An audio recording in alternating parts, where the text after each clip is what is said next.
मौजूदा सूरत हाल के बीच सिविल हुकूमत के लिए बहुत सारे चैलेंजेस खड़े हुए, मुश्किलात इस वक्त पैदा हो रही हैं। इन सब के बीच में फौज अब आगे आई है और इस वक्त मुश्किल घड़ी में हुकूमत के साथ फौज कैसे खड़ी हुई है, तफसीलात आपके सामने गौहर रख रहा है।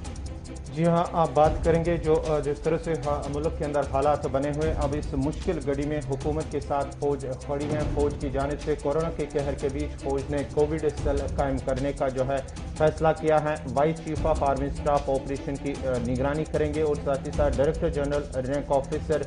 रिपोर्ट इस हवाले से अब पेश करेंगे। आपको बता दें, मुल्क के अंदर जिस तरह से हालात बने हुए या जम्मू कश्मीर के अंदर भी हालात बने हैं, वहाँ पर जम्मू कश्मीर में भी आपको बताते चले कि श्रीनगर के रंगरेज इलाके में भी फौज की जानिब से एक 250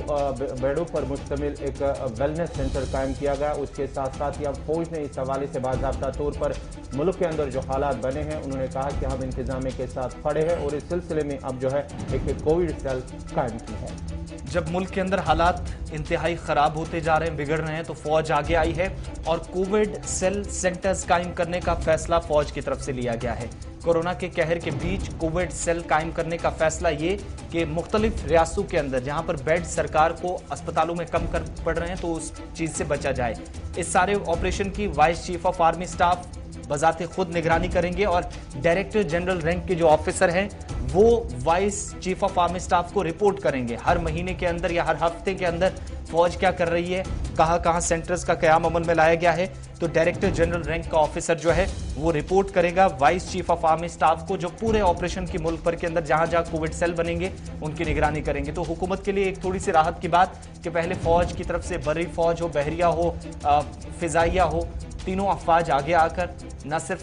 खदमात अंजाम दे रही थी, एक तरफ सलामती सूरत हाल थी, लेकिन सलामती दस्ते ही आगे आकर कोविड से लड़ने के लिए इकदाम कर रहे थे। मगर इन सब के बीच में कोविड सेल कायम करने का फौज ने भी अब फैसला किया है और हुकूमत को एक तरफ से एक बार फिर हाथ संभालते हुए, हाथ थामते हुए इस मुश्किल घड़ी में सहारा दिया है। ये तो एक तरफ की बात, फौज तो मदद कर रही है, लेकिन उन ममालिक की तस्वीरें भी आपको जरा दिखाते हैं जहां पर थोड़ी देर पहले इमदाद भारत पहुंच रही है। तिब्बी इमदाद समेत गौहर इस वक्त मुख्तलिफ अजला से, मुख्तलिफ ममालिक से जो हिंदुस्तान इमदाद पहुंच रही है। कुछ तस्वीरें भी, और ये पहली तस्वीर आपके सामने नीदरलैंड, उसके साथ साथ पोलैंड और इसके अलावा अमेरिका जैसे बड़े ममालिक से थोड़ी देर पहले तिब्बी इमदाद भारत पहुंच चुकी है। जो मुल्क के अंदर हालात बने हुए, इसके साथ साथ ही मुख्तलिफ ममालिक ने भी इमदाद की पेशकश की और कई ममालिक ने जो है इमदाद भेज दी है भारत के अंदर, चाहे वो कंसनट्रेटर हो, ऑक्सीजन सिलेंडर्स हो या दीगर कोई जनरेटर जिससे ज़रूरी अद्वियात को लेकर और दीगर जो है चीज़ें हैं भारत भेज दी हैं। चाहे रशिया की बात करेंगे, हम इंग्लैंड की बात करेंगे, UK की बात करेंगे, अमेरिका की बात करेंगे और साथ ही साथ कई ऐसे ममालिक हैं, अब नीदरलैंड की बात करें, पोलैंड की बात करेंगे। मुख्तलिफ ममालिक की जानिब से भारत के अंदर जो है इमदादी सामान भेज दिया गया है, जिसमें वेंटिलेटर्स हैं, ऑक्सीजन कंसंट्रेटर्स हैं, जनरेटर्स हैं और साथ ही साथ कई ऑक्सीजन सिलेंडर्स भी शामिल हैं। इस बीच यूरोपीय यूनियन का जो मुल्क है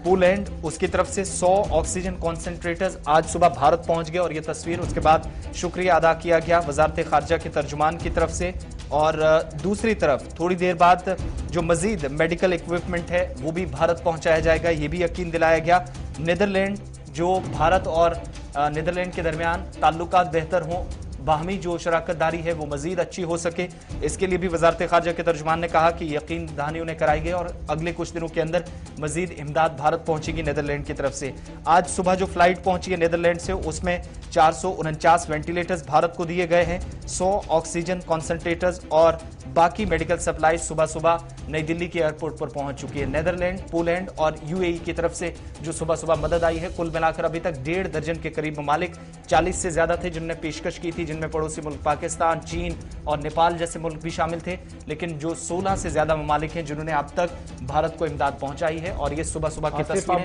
सवाल ये है, उम्मीद ये की जा रही है कि जो इमदादी सामान भारत के अंदर पहुंच रहा है, ये उन लोगों तक पहुंचे जो जरूरतमंद है, जिन्हें इस वक्त जो है इसकी जरूरत है। क्योंकि मुल्क के अंदर जो हालात बने हुए हैं, लोग किस तरह से अस्पतालों के अंदर बाहर है, सड़क पर जो है ऑक्सीजन ले रहे हैं, ऑक्सीजन सिलेंडर, और जिस तरह से अस्पतालों के अंदर उन्हें जगह नहीं मिल रही, अब उम्मीद की जा रही है कि जो इमदाद भारत को मिल रही है वो जरूरतमंद लोगों तक पहुंच सके। चलिए बढ़ते